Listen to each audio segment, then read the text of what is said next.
Bonsoir à tous, merci d'être avec nous pour cette première édition complète de la soirée sur Al-Oula, à la une aujourd'hui.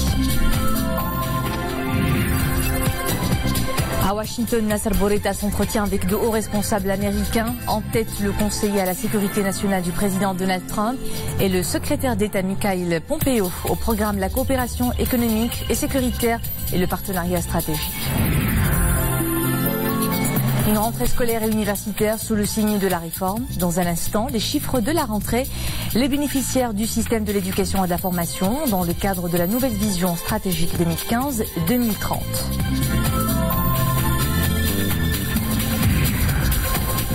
Women in Africa, dont sa deuxième édition, se tient en fin de ce mois à Marrakech. Il donnera la parole à des femmes leaders soucieuses de contribuer au développement du continent. Avant le développement de ces titres, Sa Majesté le roi Mohamed VI a adressé un message de félicitations au président de la République du Chili, Sébastien Piñera, à l'occasion de la fête d'indépendance de son pays. À Rabat, Sa Majesté le roi a offert hier soir un dîner en l'honneur du président du Conseil des ministres de la Bosnie-Herzégovine, Denis Zvizdic, en visite officielle dans le royaume. Dîner présidé par le chef du gouvernement, Saadine Latmani, et auquel ont été conviés les conseillers de Sa Majesté le roi, Fouad Ali Lima et Yassir Znaghi, les présidents des deux chambres du Parlement, ainsi que des membres du gouvernement, des opérateurs économiques et de hautes personnalités. Y ont également assisté, côté bosniaque, les membres de la délégation officielle accompagnant le président du Conseil des ministres.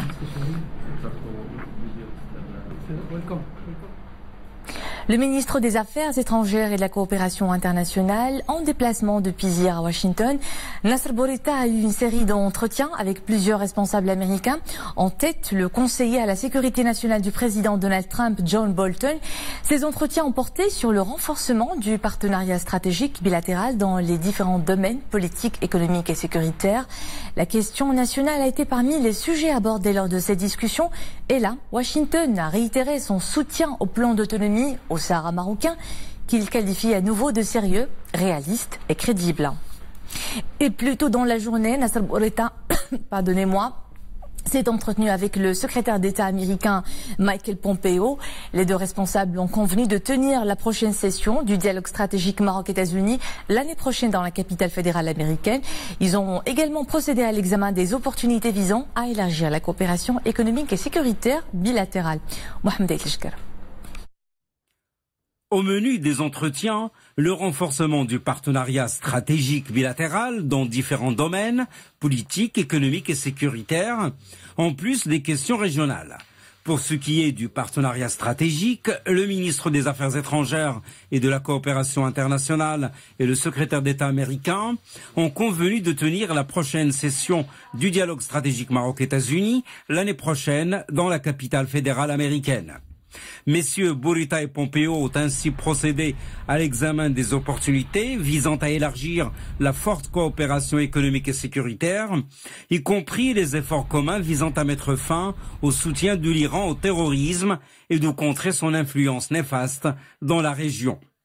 Concernant la question nationale et dans le sillage de la visite de travail de M. Bourita à Washington, les États-Unis ont réitéré par la voix de Pablo Rodriguez, responsable du département d'État, que le plan d'autonomie au Sahara est sérieux, réaliste et crédible, en soulignant que ce plan est à même de satisfaire les aspirations des populations du Sahara à gérer leurs propres affaires dans la paix et la dignité. Fin de citation. Le plan marocain d'autonomie au Sahara représente une approche potentielle en vue du règlement de cette question, a encore souligné le diplomate américain.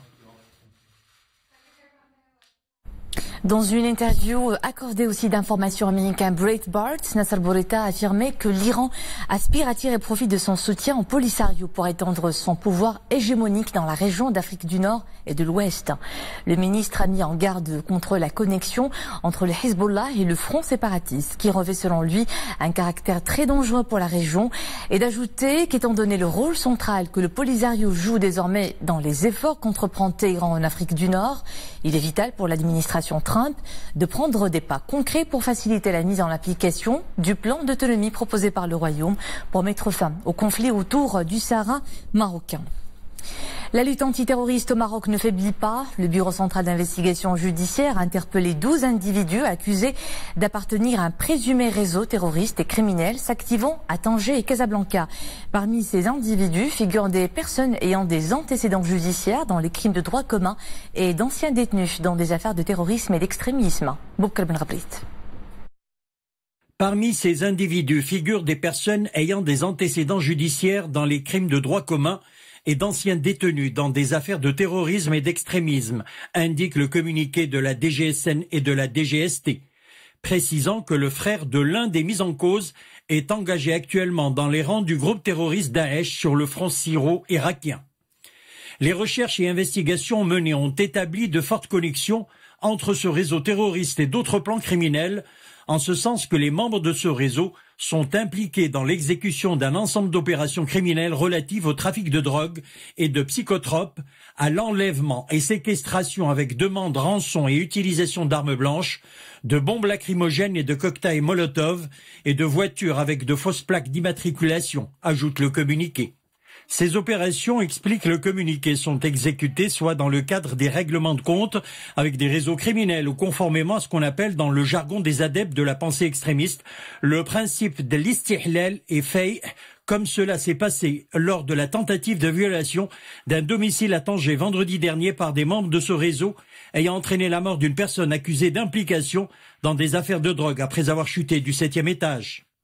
Les perquisitions entreprises dans le cadre de cette affaire ont permis la saisie d'un ensemble de produits et armes utilisés dans l'exécution des plans criminels, dont des masques, des gants, un gilet anti-choc, des armes blanches sous forme de grandes machettes, 2 balances électriques, 5 plaques d'immatriculation de voitures, outre le butin de plusieurs opérations criminelles, comme du matériel électronique, des CD, des portables, de la littérature d'organisation terroriste, y compris Daesh, des reçus de virements et de faux documents d'identité, poursuit le communiqué, soulignant qu'une smartwatch, 4 voitures et une quantité de drogue dure et d'importantes sommes d'argent ont été également saisies à cette occasion.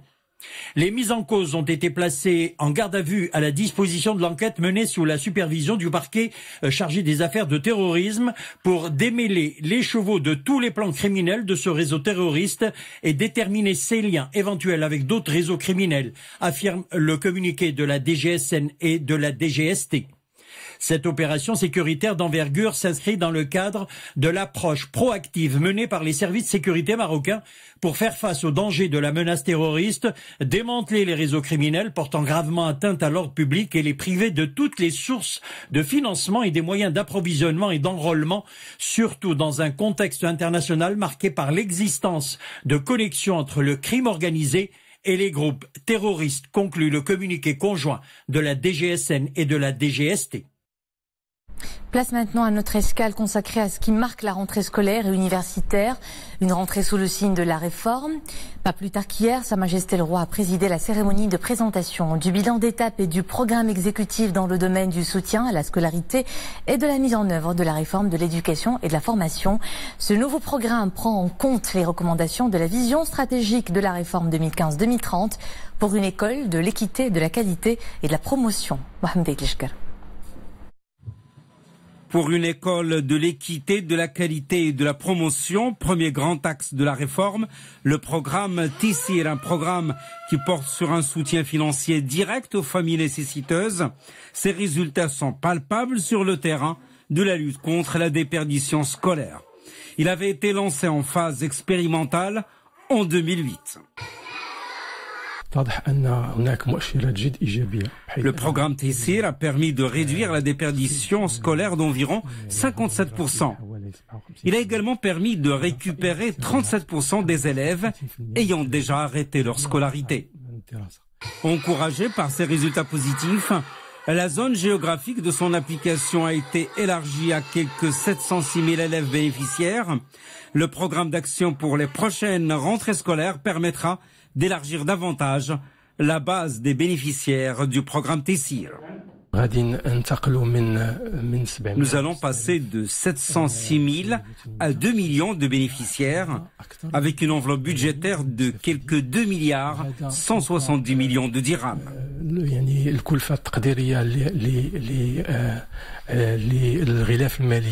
الذي سيغطي هذا التوسيع الجغرافي أكثر من 2 ملاير يعني في حدود 2 ملاير و170 مليون درهم.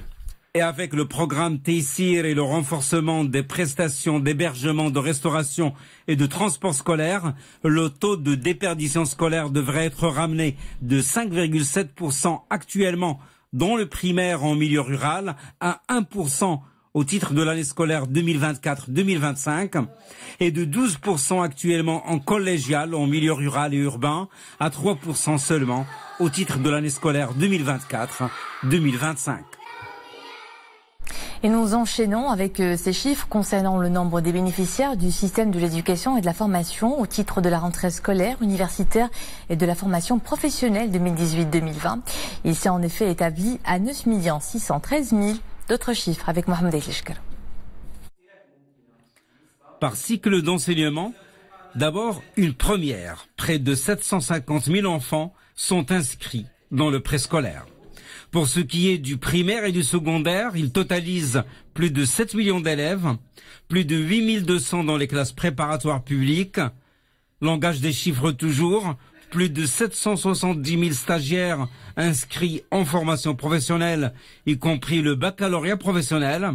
Et pour ce qui est de l'enseignement supérieur, près d'1 million d'étudiants déjà inscrits pour cette nouvelle rentrée, dont exactement 860 219 dans les universités, 50 397 dans des instituts privés et 26 659 étudiants dans des établissements de formation des cadres. En matière de ressources humaines, 20 000 nouveaux enseignants ont été recrutés, auxquels s'ajoutent près de 20 000 formateurs au sein des 2007 établissements de formation professionnelle ouverts cette année. Focus à présent sur une pièce maîtresse de la liste des fournitures scolaires, le cartable, dont le choix mérite une attention toute particulière. Son poids, souvent bien trop lourd sur le dos des écoliers, fait l'objet de critiques à chaque rentrée. Ce poids n'est pas sans conséquence sur la santé des enfants. Il se répercute essentiellement sur la colonne vertébrale. On y voit un peu plus clair dans ce reportage de Nabila Koumemi, Mustafa Zahiri et Boukr Mhabrit. Les classes ont repris. Des millions d'élèves entament une nouvelle année scolaire. Le trajet jusqu'à l'école paraît parfois trop long pour certains. On dandine à droite et à gauche. Difficile de relever les épaules et de garder la tête droite. Et pour cause, le poids du cartable représente un véritable fardeau. De la maison à l'école, c'est ma maman qui porte le cartable. Il est trop lourd. Il y a trop de livres. J'ai du mal à le porter.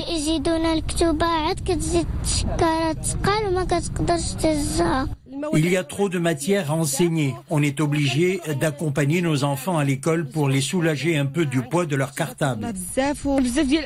Il y a trop de livres et de fournitures. J'ai déjà changé plusieurs fois de sac à dos.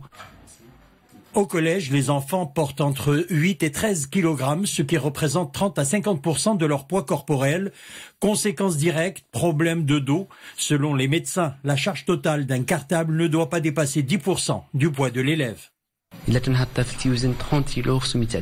Si le poids de l'enfant est de 30 kg, le poids du cartable ou du sac à dos ne doit pas dépasser les 3 kg. Il faut choisir un sac à dos à 2 bretelles pour qu'il soit bien collé au dos. Parmi les autres conséquences, c'est quand le sac à dos est porté sur une seule épaule, cela provoque un déséquilibre. Comment choisir le cartable idéal pour votre enfant pour pallier à ce problème ? Choisir un sac à dos de qualité ou le cartable à roulettes. Seul inconvénient, tirer un poids d'une seule main plutôt que de le répartir sur ses 2 épaules a toujours un impact sur la colonne vertébrale. La solution, revoir le planning des cours pour alléger la souffrance des jeunes collégiens. Le transport et l'hébergement sont bien souvent les conditions qui balisent le chemin pour une scolarité régulière, en milieu rural en particulier, pour lutter contre le décrochage scolaire. Les initiatives se multiplient en cette rentrée. Nous le verrons dans l'une des communes rurales de Rachidia. Reportage Nordine et commentaire Monia Marouche. Ce minibus a changé la vie des élèves des douars de la province de Rachidia. Ils n'ont plus à parcourir des kilomètres pour arriver à leur collège. De nouveaux véhicules scolaires sont opérationnels, de quoi permettre à ces filles de poursuivre tranquillement leur scolarité. Je viens chaque année pour m'inscrire au service du transport scolaire qui assure mon déplacement de mon domicile au Qsar Darumira jusqu'au collège. Ceci nous a permis à nous les filles de poursuivre notre scolarité. Jusqu'à maintenant, 250 dossiers de candidature sont déjà déposés et l'opération d'inscription est encore ouverte. Et pour les élèves les plus éloignés, un internat est mis à leur disposition. Cela leur permet d'éviter le transport le matin et de mieux appréhender l'année scolaire. Ces structures disposent de 120 lits et accueillent 124 filles et garçons bénéficiant du service de l'internat et même de la restauration. Ces mesures entreprises parmi d'autres ambition de réduire le taux d'abandon scolaire et de promouvoir l'égalité des chances entre le milieu rural et urbain. À l'international, c'est un crash aérien qui pourrait avoir de sérieuses répercussions diplomatiques. La défense antiaérienne syrienne a abattu hier soir un avion de reconnaissance militaire russe qui, après une courte mission dans le ciel syrien, s'apprêtait à rejoindre sa base de Hmeimé, située sur la côte méditerranéenne. 15 militaires russes sont morts dans cet accident pour lequel Moscou, plutôt que d'incriminer son allié syrien, a choisi d'accuser Israël. L'appareil, un Ilyushin 20, avait disparu des écrans radars alors qu'il se trouvait à 35 km des côtes syriennes. L'ambassadeur d'Israël à Moscou a été convoqué. Un accord pour établir une zone démilitarisée à Idlib, c'est ce à quoi les dirigeants russes et turcs ont abouti. Vladimir Poutine a arraché cet accord avec son homologue turc Recep Tayyip Erdogan, ce qui devra permettre d'éviter une offensive dans le dernier bastion rebelle en Syrie qui est dans le viseur du régime. La zone en question sera contrôlée par les forces turques ainsi que par la police militaire russe, tandis que toutes les armes lourdes devront en avoir été retirées d'ici au 10 octobre. Loin de la région, les dirigeants des deux Corées, Kim Jong-un et Moon Jae-in, se retrouvent à Pyongyang pour un 3e sommet intercoréen cette année. Le premier dans la capitale nordiste avec pour objectif d'aider la Corée du Nord et les États-Unis à sortir de l'impasse diplomatique. Pour l'heure, Pyongyang prône le dialogue avec son voisin, au moment où Washington est davantage prompt à user de ses moyens de pression. Près de 400 participants de 70 pays, une cinquantaine de speakers africains et internationaux sont attendus au 2e sommet Women in Africa prévu en fin de ce mois à Marrakech. Et c'est sous le signe de la confiance et de la valorisation des talents que l'événement se tient. Il donnera la parole à des femmes leaders qui boostent leur pays et contribuent au développement du continent. Sarah Ketir.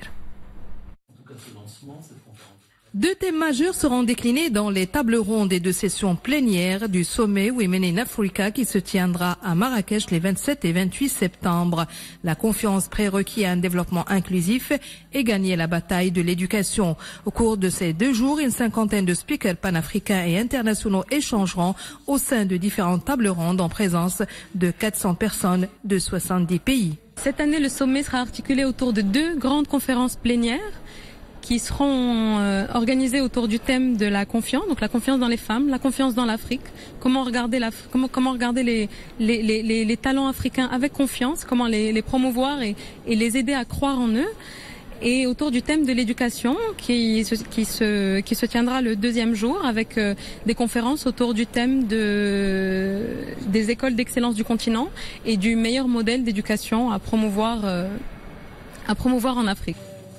Les thématiques confiance, éducation, culture, talent et entrepreneurs ont été retenues pour cette édition. Chaque programme sera construit autour de projets de réflexion, de formation, de mise en valeur, de talent et de communication. Les rencontres de Women in Africa visent à contribuer à la construction d'une confiance mutuelle entre les femmes africaines, leur environnement et les leaders mondiaux concernés par l'Afrique. Et c'est ici que nous nous quittons. D'autres titres de l'actualité à 21h avec Nadia El Moudden. Passez une agréable soirée.